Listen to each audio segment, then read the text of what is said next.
E hoje nós vamos falar sobre a característica que temos na relação com o nosso Deus, que é nosso Pai, de olhar para o alto, de estarmos tendo essa segurança de que quando alguma coisa acontece de difícil em nossas vidas, podemos nos aproximar de um Pai que é amoroso, que é presente, que é poderoso, e olhar para o alto e receber dele provisão, que não nos faça andar cabisbaixos, que não nos faça se sentir derrotados, que não nos faça sentir fracassados, mas quando nos aproximamos do nosso Pai, a gente recebe provisão de Deus sobre as nossas vidas. Então, se você trouxe Bíblia, abra a tua Bíblia em Colossenses capítulo 3, versículo 1 e 2. A palavra de Deus diz o seguinte: portanto, já que vocês ressuscitaram com Cristo, procurem as coisas que são do alto, onde Cristo está assentado à direita de Deus. Mantenham o pensamento nas coisas do alto e não nas coisas terrenas. Diga para a pessoa que está do teu lado, diga assim: mantenha o teu pensamento nas coisas do alto e não nas coisas terrenas. Esse é um dos princípios mais poderosos da palavra de Deus para nós atravessarmos qualquer tempo difícil, para nós atravessarmos qualquer tipo de barreira, de problema nas nossas vidas. Colocar o foco, o nosso pensamento naquilo que vem do alto. E por isso hoje nós estamos ministrando essa palavra que está intitulada como olhar para o alto. É um princípio que devemos carregar como cristãos, em tempos de pandemia, em tempos de dificuldade, em tempos que muitas vezes estruturas que estavam bem firmes têm a tendência de estar um pouco desestabilizadas. A nossa tendência humana é esbarrar nas nossas fraquezas financeiras, emocionais, familiares e acabarmos desanimados, acabarmos cabisbaixos, acabarmos tendenciosos à tristeza, à depressão, à ansiedade. Mas quando nós nos aproximamos do Senhor, Criador dos céus e da terra, Todo-Poderoso, por meio de Jesus, nós podemos ter essa garantia de olhar para o alto, de olhar para um Deus extraordinário, de olhar para o nosso Pai Celestial, poderoso, que está conosco e que vai nos fazer atravessar da melhor forma possível qualquer tipo de adversidade nas nossas vidas. E é por causa disso que eu quero ministrar uma palavra hoje que vai trazer alguns conselhos de como nós podemos conduzir as nossas vidas dessa forma, olhando para aquilo que vem de Deus e não nos contaminando com coisas às vezes negativas que acontecem na nossa realidade, problemas de relacionamento, problemas de enfermidade, problemas emocionais, problemas que desestabilizam as nossas vidas.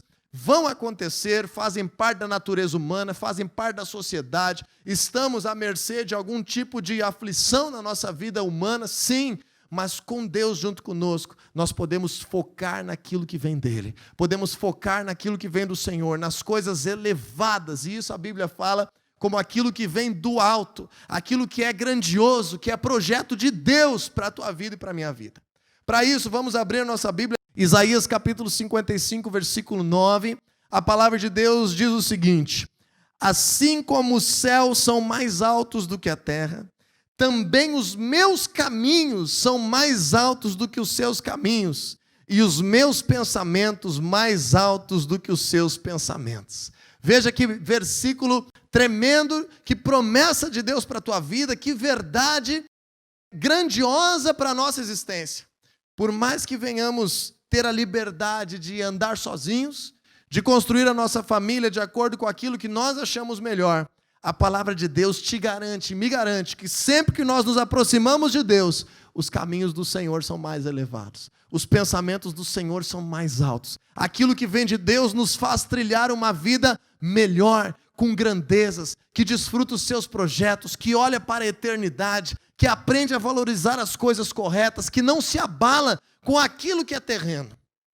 Muitas vezes a gente entende um pouco equivocado aquele princípio da palavra de Deus, que diz que o ladrão vem para roubar, matar e destruir, e Jesus ele afirma no mesmo texto que ele vem para nos dar vida e vida abundante. E às vezes a gente tem algum tipo de perda, algum prejuízo, acontece alguma coisa na nossa vida, como por exemplo, passamos por momentos de luto, passamos por um momento de alguma decepção com alguma pessoa, passamos por um momento que às vezes um trabalho realizado não deu certo, passamos por um momento algumas vezes nas nossas vidas, de ser desligados da empresa que trabalhávamos, ou nos frustrarmos de não termos a habilidade que esperávamos para resolver alguma situação, ou nos frustrarmos com a expectativa que nós tínhamos, como que um filho vai reagir, como que uma esposa vai reagir, como que o meu pai vai me entender, e daqui a pouco não é correspondido isso da melhor forma. Nós temos essa tendência humana, mas quando acontece algo de difícil, de adverso nas nossas vidas, facilmente nós temos a tendência de desanimar e entender que Satanás causa destruição nessa área nas nossas vidas. Nem tudo é projeto das trevas, tem coisas que nós colhemos pela nossa própria semeadura, tem coisas que acontecem para provar o nosso coração, mas deixa eu te dizer, não tenha medo de perder alguma coisa que o dinheiro pode comprar, que o tempo pode restaurar, que um pedido de perdão pode resolver. Mas tenha medo que Satanás use essas adversidades da vida para te afastar de Deus, para roubar a tua fé, para destruir a tua caminhada com Deus. Nós vemos que a maioria das pessoas que conhece Jesus e acaba se afastando da igreja, justamente acabou sendo emaranhada em situações emocionais, situações de dificuldade, que essas situações fizeram com que a pessoa esfriasse a sua fé. Não permita que isso aconteça. Coloque como prioridade buscar o reino de Deus. Coloque como prioridade se relacionar com teu Pai Celestial. Coloque como prioridade na tua vida buscar as coisas do alto, e as outras coisas serão acrescentadas. Aquilo que for preciso será restaurado. E se alguma coisa for perdida, o nosso Deus é um Deus de restituição, que irá fazer abundar graça sobre a tua vida. Agora, quando nós não estamos atentos a isso, daqui a pouco nós nos abalamos tanto, porque uma coisinha aqui deu errado, outra coisa ali não aconteceu da forma como nós esperávamos. Daqui a pouco a gente fica tão sensibilizado por aquela situação, que deixamos que isso, na verdade, roube, mate e destrua aquilo que vem de Deus para nós. Pensamentos de Deus, projetos de Deus, vida de Deus, uma caminhada com Deus, convicção de salvação. Como que nós devemos focar as nossas vidas nas coisas do alto e não nas coisas que estão acontecendo. Porque quando nós focamos nas coisas que vêm de Deus, nós conseguimos enxergar futuro, nós conseguimos ter esperança, nós conseguimos saber que as aflições sempre são passageiras, nós conseguimos encontrar saída para os problemas, nós conseguimos encontrar uma forma de superar o que está acontecendo. Agora, quando nós nos desconectamos de Deus, nos abalamos e olhamos apenas para baixo, ficamos cabisbaixos e olhamos apenas para aquela situação que está acontecendo, então nós temos muita dificuldade, porque aí nós estamos resolvendo apenas com as nossas capacidades humanas. Mais uma vez eu te digo nessa noite, olhe para o alto, foque naquilo que Deus tem para ti. E nós temos aqui um modelo que vem de Deus para as nossas vidas, sobre como nós devemos viver as nossas vidas focando nas coisas que vêm de Deus. Primeira coisa que eu preciso te dizer nesse modelo está escrito no livro de 2 Coríntios, capítulo 5, versículo 7. A Bíblia diz uma verdade que é o seguinte: nós precisamos andar pela fé, por aquilo que cremos e não por aquilo que vemos. Precisamos andar, planejar, sonhar, viver, encher o nosso coração pela fé e não por aquilo que os nossos olhos estão vendo no momento. Primeiro princípio para focarmos nas coisas que vêm de Deus é nós enchermos o coração com o que vem do alto, com o que vem da palavra de Deus, com o que é destino de Deus para a tua vida. Mas, Diego, eu não sei o que Deus tem para mim. Então eu te digo, tenha sede da palavra de Deus. Mergulhe na palavra de Deus. Não permita que apenas no domingo ou apenas na hora da célula você receba informações da palavra de Deus, mas que aquilo que é ministrado como igreja, como povo, seja um impulso para que você mergulhe na palavra de Deus. Colossenses 3,16 diz o seguinte: habite ricamente a palavra de Cristo no teu coração. Que quando a palavra de Deus encher o nosso coração, veja que interessante, o Senhor Jesus, ele trouxe um princípio que se tornou um ditado popular no nosso povo, que a boca fala aquilo que o coração está cheio. Então, se o nosso coração está cheio de tristeza, cheio de amargura, cheio de decepção, cheio de fracasso, cheio de um olhar para baixo, o que é que nós vamos planejar, falar, construir nas nossas vidas? Aquilo que o coração está cheio. Às vezes, 2 horas na presença de Deus no domingo não vão ter força para se comparar com todas as outras horas da nossa semana, enchendo o coração com aquilo que nos destrói, com aquilo que nos machuca, com aquilo que nos entristece. Por isso eu te digo, mergulhe na palavra de Deus, converse sobre a palavra de Deus, tenha pessoas que você pode se aconselhar com a palavra de Deus, o teu líder de célula, pessoas mais maduras que já têm caminhado com Jesus, na tua família, na tua casa. Tenha formas de mergulhar, de estudar, de aprender o que a palavra de Deus tem para ti, porque quando a palavra de Deus habita ricamente o nosso coração, então não importa o que está acontecendo ao nosso redor, o que está cheio o coração? A palavra de Deus. Então nós vamos agir por fé, nós vamos falar por fé, nós vamos ter esperança, nós vamos ter ousadia, nós vamos ter convicção, nós vamos discernir as coisas espiritualmente, nós vamos nos levantar contra a obra das trevas, nós vamos agir com impetuosidade, nós vamos crescer em meio às dificuldades, porque a palavra de Deus enche o nosso coração.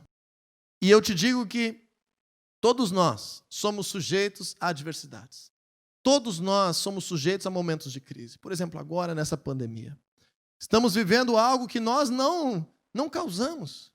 Estamos vivendo algo que está sendo, vamos dizer assim, uma realidade para todas as pessoas. Não importa o que elas tenham feito, é uma realidade para todos. Assim é quando ocorrem, por exemplo, desastres naturais. Assim é quando ocorre algum tipo de coisa inesperada fora da nossa alçada, mas que nos afeta. Então, existem circunstâncias nas nossas vidas que não têm a ver com o pecado, que não têm a ver com nós termos agido errado, que simplesmente vão acontecer. E como filhos de Deus, nós precisamos nos aproximar do nosso Pai e ter o socorro bem presente na hora da angústia. Em Salmo 121, versículo 1, o salmista diz assim: eleva os meus olhos para os montes, de onde virá o meu socorro? O meu socorro vem do Senhor, que criou os céus e a terra. Diga comigo assim: o meu socorro vem do Senhor, Criador dos céus e da terra. É daí que vem o teu socorro, é aí que deve estar o nosso clamor, é aí que deve ser a nossa fonte de busca, de resposta nessa vida. Nos aproximarmos do nosso Pai, olharmos para Ele, para a sua grandeza, para o seu projeto, para o seu poder, e o socorro vem sobre as nossas vidas, como cantamos hoje também. E eu quero te mostrar, então, para nós entendermos isso de forma prática, como que o próprio Jesus, que foi um modelo de ser humano nessa terra. Por que nós dizemos que Jesus foi um modelo de ser humano nessa terra?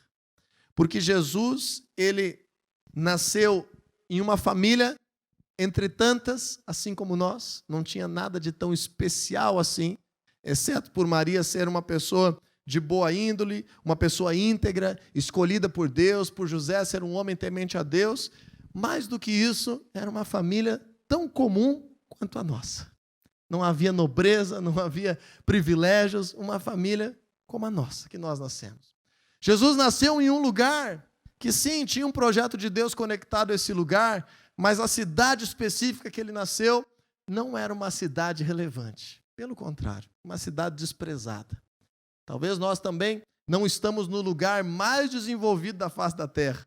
Não nascemos no melhor lugar do mundo em termos de tecnologia, desenvolvimento, prestígio humano. Jesus também. E vemos que Jesus, ele cresceu nessa terra, nesse ambiente, em meio a tantas possibilidades, mas se tornou um modelo de ser humano. E quando falamos de pais, estamos falando da expectativa que os filhos têm de poder enxergar nesses homens modelos de seres humanos. Jesus estava suscetível a diversas fraquezas, tentações, mas ele é um modelo de ser humano por 3 coisas. Primeira delas, Jesus viveu e se preocupou em viver 100% do projeto de Deus para a vida dele. Segunda característica, Jesus, sempre que diante de impossibilidade, sempre que necessário, sempre que diante de um desafio, foi cheio do Espírito Santo de Deus para ter sabedoria e encontrar a melhor solução, a melhor resposta, a melhor saída, o melhor caminho. Terceiro, esse nós não podemos igualar. Jesus, desde o nascimento, não foi contaminado nem influenciado pelo pecado. Essa é a grande distinção de Jesus como um ser humano perfeito, modelo para todos nós.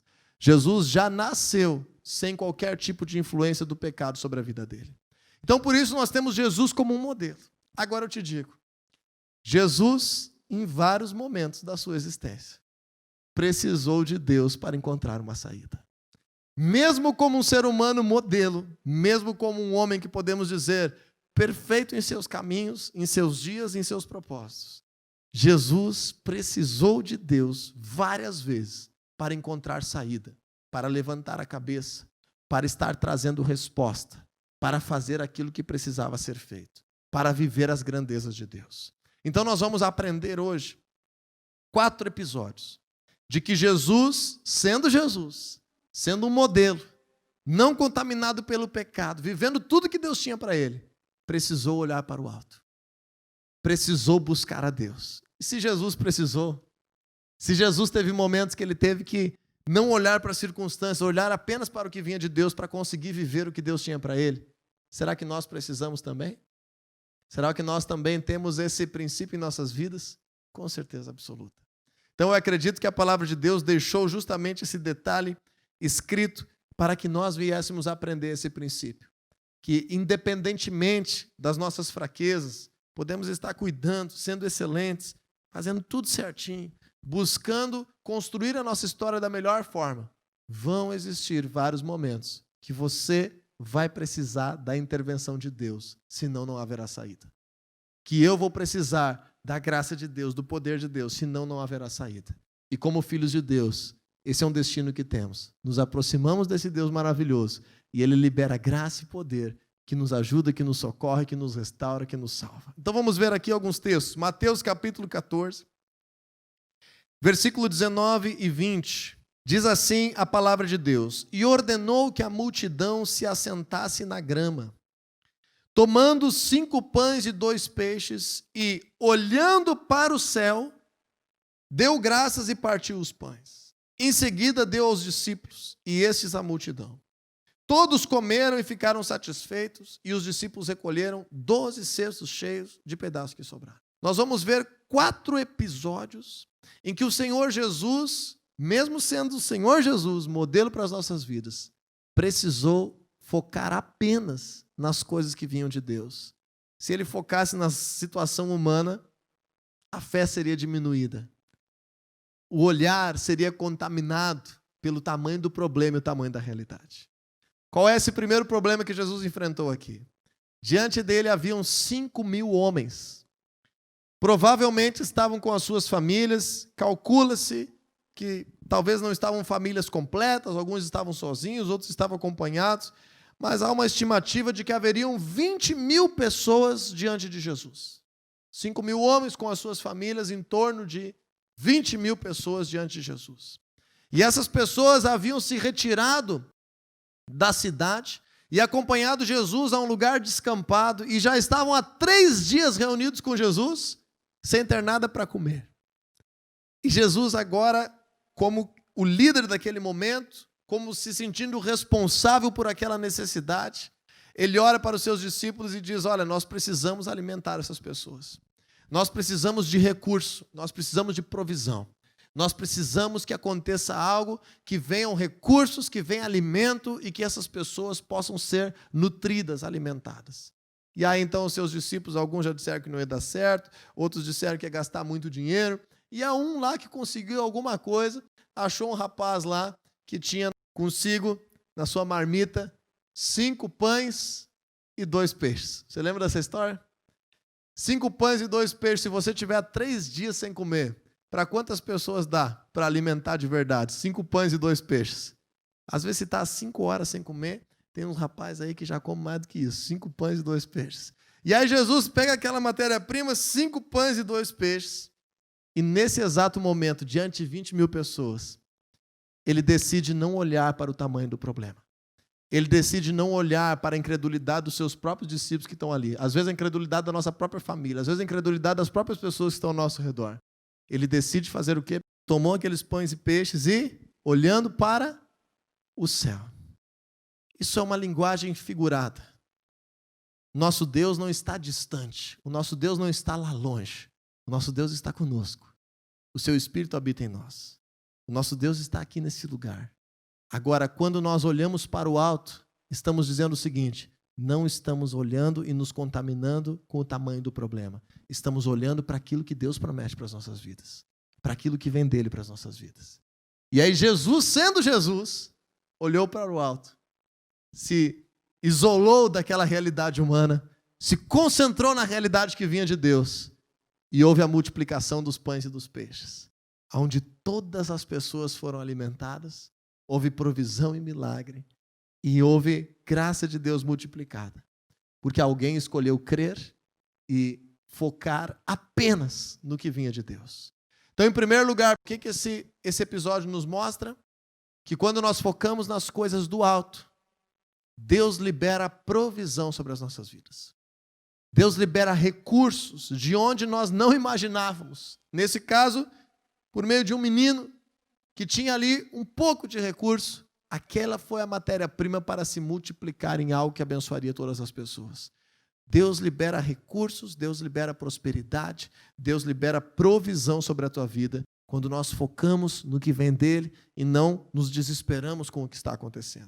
Segundo lugar que Jesus precisou ter essa atitude foi em Marcos capítulo 7. Vamos abrir lá. Tem vários outros milagres que Jesus fez. Existem vários outros episódios, vários outros momentos que Jesus imediatamente reagia. Mas existem 4 momentos que a Bíblia narra que Jesus precisou se focar apenas no que vinha do alto. Em Marcos capítulo 7, versículo 32, a palavra de Deus diz assim: ali algumas pessoas lhe trouxeram um homem que era surdo e mal podia falar, suplicando que lhe impusesse as mãos. Depois de levá-lo à parte, longe da multidão, Jesus colocou os dedos nos ouvidos dele, em seguida cuspiu e tocou a língua do homem. Então, voltou os olhos para o céu e com um profundo suspiro disse-lhe: Efatá, que significa abra-se. Com isso, os ouvidos do homem se abriram, sua língua ficou livre e ele começou a falar corretamente. Então veja que Jesus naquele momento, essa é a minha interpretação, eu acredito que ele estava numa multidão de pessoas incrédulas, numa multidão de pessoas que estavam ali com um coração acusador, crítico, que não estavam causando um ambiente de fé. Eu não sei se você já percebeu isso, mas quando nós temos um ambiente de fé, a presença de Deus flui naturalmente. Quando nós entramos em ambientes em que as pessoas não creem, a presença de Deus tem mais dificuldade de fluir naquele ambiente. Jesus, de começo, já separou aquele homem à parte, que era surdo e tinha muita dificuldade para falar. Já tirou do ambiente da multidão. Mas mesmo assim, quando Jesus olhou para ele, Jesus não ficou focando no problema que ele tinha. Jesus não ficou focando na sua limitação humana. Jesus não ficou focando na sua necessidade humana. Jesus fez o quê? Olhou para o alto. Estava enfrentando uma situação, mas focado naquilo que Deus havia prometido para ele. Então ele teve unção, poder, ousadia para declarar cura, e aquele homem foi curado. Foi restaurado da sua necessidade. Então, em primeiro lugar, olhamos para o alto, recebemos provisão, recursos sobrenaturais sobre as nossas vidas. Segundo lugar, olhamos para o que vem de Deus, as coisas do alto.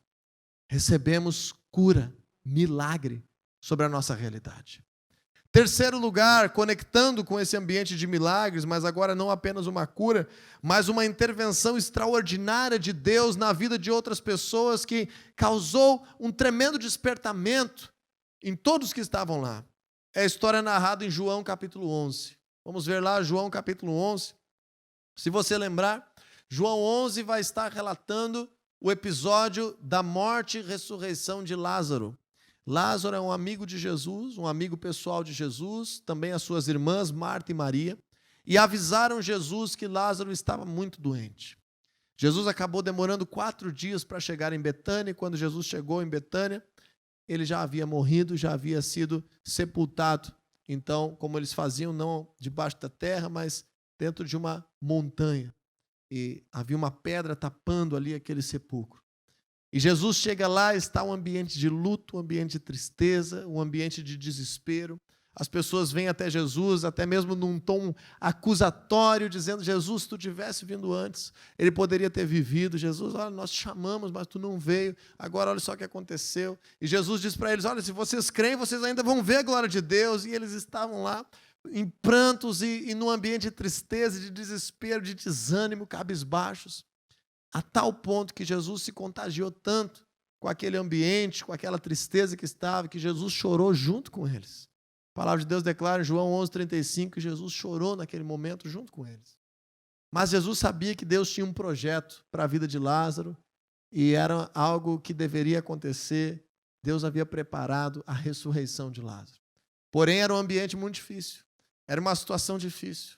Era uma situação em que todas as pessoas estavam imersas naquele problema, naquele ambiente de morte. E aí veja no versículo 41, Jesus havia mandado que retirassem a pedra do sepulcro. Ainda quando ele mandou tirar a pedra, alguém criticou que estava cheirando mal e ficou focando em coisas que não são relevantes para o poder de Deus acontecer, como acontece até hoje. Mas no versículo 41, tiraram a pedra. E olha só o que diz ali. Jesus olhou para cima, olhou para o alto, não olhou para aquele ambiente, para um ambiente de incredulidade, de dúvida, de crítica, de culpa. Jesus olhou para o que vinha de Deus e disse: Pai, eu te agradeço, porque me ouviste. E no versículo 43, depois de dizer isso, Jesus bradou em alta voz: Lázaro, venha para fora. E o que aconteceu, pessoal? Um dos maiores milagres narrados na Bíblia.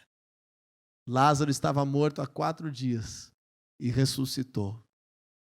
E voltou à vida para a sua família. Deus foi glorificado, aquela cidade foi abalada pelo poder de Deus e Jesus viveu algo extraordinário. Mas, de novo, o próprio Jesus, modelo de ser humano, sem pecado, vivendo os propósitos de Deus, num ambiente difícil, teve que focar nas coisas do alto.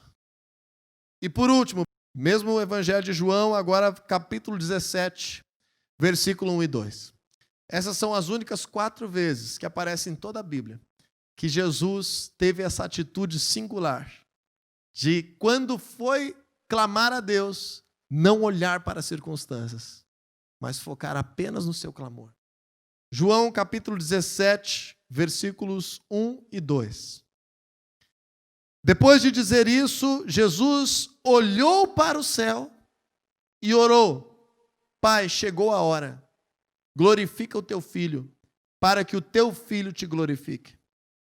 Pois lhe deste autoridade sobre toda a humanidade, para que conceda a vida eterna a todos os que lhe deste. Se você lendo esse texto, parece um texto lindo. Parece um poema essa oração de Jesus. Olha só que coisa mais linda. Jesus parece que estava debaixo de uma árvore, num dia de sol, os passarinhos cantando, e ele dizendo: Senhor, glorifica o teu filho, para que o teu filho te glorifique, pois lhe deste autoridade para que conceda a vida eterna. Às vezes a gente olhando isso parece uma mensagem muito bonita. Mas deixa eu te dizer, sabe em que momento que Jesus disse isso? Na última noite que ele estaria vivo como ser humano. Jesus disse isso sabendo que daqui a alguns minutos um dos seus discípulos estava vindo para lhe trair, para entregar ele para as autoridades, injustamente ser preso. Ele sabia que amanhã, no dia de amanhã, ele estaria sendo açoitado, castigado, humilhado, perfurado, envergonhado, cuspido, rejeitado por todas as pessoas. No outro dia, toda a multidão, e provavelmente muitos daqueles que comeram do pão que ele multiplicou, estariam acusando e mandando que ele fosse crucificado. Foi o dia mais difícil da vida de Jesus. Foi a véspera deste dia, o dia da crucificação, o dia da morte. Jesus sabia que amanhã ele iria morrer injustamente e da forma mais dolorosa possível na sua realidade, na sua cultura. Da forma mais vergonhosa e humilhante possível. E abandonado por todos que ele havia declarado salvação, cura e restauração. Exatamente nesse momento, qual foi a reação de Jesus? Jesus se aproximou de Deus para orar. Você vê aqui Jesus dizendo: Senhor, isso não é justo. Senhor, eu não quero. Isso vai ser muito difícil, eu desisto. Você vê aqui Jesus dizendo: olha, Deus, essas pessoas todas estão me traindo. Vamos parar por aqui. Eu sei a dor que eu vou sentir, eu sei o dia difícil que vai ser amanhã. Você vê Jesus em algum momento focando no problema, focando na dificuldade, focando naquilo que ele tinha para atravessar. A única coisa que nós vemos é que Lucas narra que Jesus diz assim: Senhor, se possível, afasta de mim esse cálice, porque eu sei que não vai ser fácil, mas, em primeiro lugar, a tua vontade, não a minha. Então Jesus foi e enfrentou. E ele disse: glorifica agora o teu filho, para que o teu filho te glorifique. Mas para isso, qual foi a atitude de Jesus no versículo 1 de João 17? Jesus olhou para o alto. Jesus olhou para aquilo que vinha de Deus. Em dias difíceis, como esses que estamos vivendo, alguns de nós já passaram a pior fase, alguns de nós já estão se recuperando, reestruturando, alguns não tiveram a sua realidade sequer abalada, outros estão vivendo dias difíceis financeiramente, na sua família, no seu casamento, na sua saúde. Temos nesse momento mesmo pessoas ligadas à igreja, pessoas de mais idade, pessoas que estão vulneráveis na sua saúde, que estão isoladas em casa. Temos pessoas que estão enfrentando algum tipo de dificuldade, mas temos um grande número de pessoas que já têm testemunhado a intervenção de Deus, e esse é o destino de todos nós. A aflição, a dificuldade, a crise, quando servimos a Deus, sempre é transitória, sempre é passageira, sempre é um período. E como Jesus, eu creio que nenhum de nós está vivendo a intensidade disso que Jesus viveu, mas às vezes nós nos sentimos como Jesus, de que tínhamos uma expectativa, que quem sabe as pessoas da minha célula estariam mais presentes, quem sabe as pessoas da minha família estariam mais presentes, quem sabe as pessoas do meu trabalho estariam mais presentes, me ajudando, quem sabe o meu amigo estaria aqui me ajudando, mas às vezes no momento que a gente mais precisa, são os momentos que nós mais ficamos sozinhos. E isso faz parte da vida, faz parte do problema, faz parte de momentos de nos sentirmos sozinhos, e são nesses momentos que nós mais precisamos de Deus. Jesus nos dá esse modelo, no momento mais difícil, do dia mais difícil, da véspera da crucificação. Jesus buscou ao Pai. Jesus orou ao Senhor. E a sua oração não estava focada no problema. A sua oração estava focada na promessa. A sua oração não estava focada na dificuldade. A sua oração estava focada na esperança. Nós podemos sim desabafar com Deus de vez em quando, mas não faça disso o centro da tua oração. A nossa oração precisa ser focada na promessa. A nossa oração precisa ser focada naquilo que Deus promete. A nossa oração precisa dizer, como cantamos hoje, sim, eu estou esperando com paciência no Senhor. Está num tempo de espera ainda. Deus me dá paciência para passar por esse momento. Mas eu sei, Ele ouviu a minha voz, Ele ouviu o meu clamor. Eu olho para o alto, eu sei que não demora. O que nós cantamos? O meu socorro vem, porque o meu Deus é fiel para cumprir tudo que Ele prometeu na minha vida, na tua vida, na sua palavra. O destino dEle para nós vai se cumprir. Agora, é uma escolha nossa.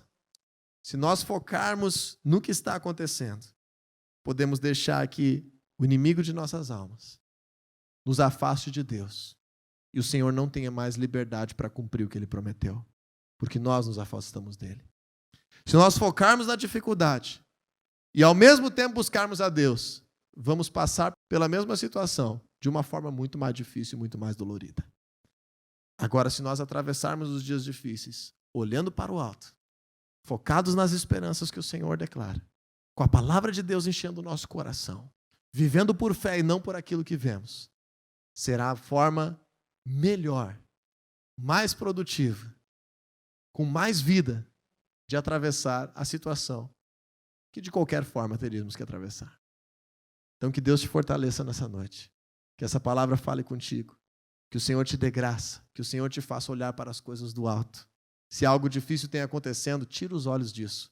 Você olhe para o alto e vai encontrar graça e sabedoria para resolver o que está acontecendo e não para ser contaminado e destruído pelo que está acontecendo. Olhe para o alto, teu socorro vem do Senhor.